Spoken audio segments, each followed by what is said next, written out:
the bishop. And that seems like what he's going for. Bishop to c1. To c1, yeah. Looks like the most natural, because he keeps rook d7 options sometimes. h5, of course, in the air. Yes. And yeah, as Alejandro said, probably and the bishop h5 can come to b2 or a3 at some point to even put pressure on that diagonal. But like, where else would you go if you have to retreat? C1 yeah, c1 is definitely the right square. Natural, as you can't go to e3. c1 is fine. Well, I actually, find White's compensation to be decent. I mean, it's certainly not more than just for equality or for keeping some sort of balance, but it probably does have enough for his pawn, just about enough. And we've been seeing Magnus do that a lot in the last few games and last few tournaments, in fact, where he sacrifices material for initiative. Yeah. And he's been proving his advantage, even though it's not been obvious at the start. Alejandro. Well, an update on takes is then you lose a pawn. Yeah, you're losing a pawn. You're losing back the pawn, and White keeps all. The only thing is that Black probably has a threat of f6 at some point that you have to be careful about. So perhaps that's what he's counting on. Or maybe just rook b8 there instead of rook take b8 on was the c7. option, sure, but because here I also have f5. I think at some point you have to throw in f6 as Black. Otherwise, I don't know why you played king h7. Yeah, f6 is clearly the threat. But I don't know at what point you throw it in, because I just don't like his position here. It seems like White got everything. not nice, yeah. a7 as well. But guys, let's take a little bit of a break from this game. The players in time pressure, 2 minutes and 30 seconds, luckily nothing. That's just what he does.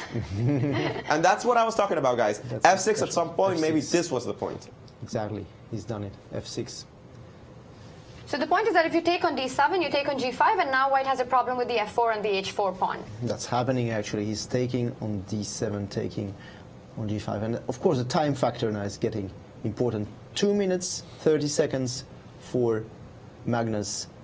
140 or something, like 130, 140 for so. I mean, I really like White here. I'm threatening to take on e6.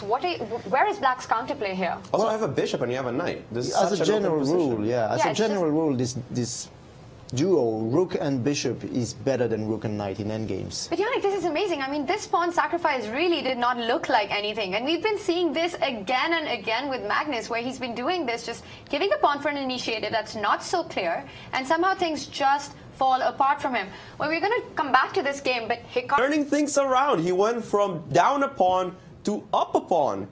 You can count them right there, 3 against 2. This nice little tactic of rook g8, defending the bishop and the rook. Can Wesley hold this endgame? It looks a little unlikely to me. Not only because you're up a pawn, that perhaps is not the most important thing, but the bishop's dominance over the knight is what's going to allow me to bring home the win. It's still a little bit tricky. The knight is always difficult to play against in blitz, and this is basically a blitz game at this point. But Magnus, does he have the technique? But with only 1 minute left. This knight g6 is strange, because you can take and then play bishop f5. Yeah, it's very strange, and now this is what you don't want, because now the knight knight is completely paralyzed. And now it's the king pawn ending with an extra pawn. Yeah. Unless he can play... No, that's it. I think this is game over. Knight g6 the knight is very completely strange. paralyzed. No, what a strange decision. That was a he blunder. had to trade on g8 and go king e5. Yeah, or knight g6 first and bring the knight. I mean,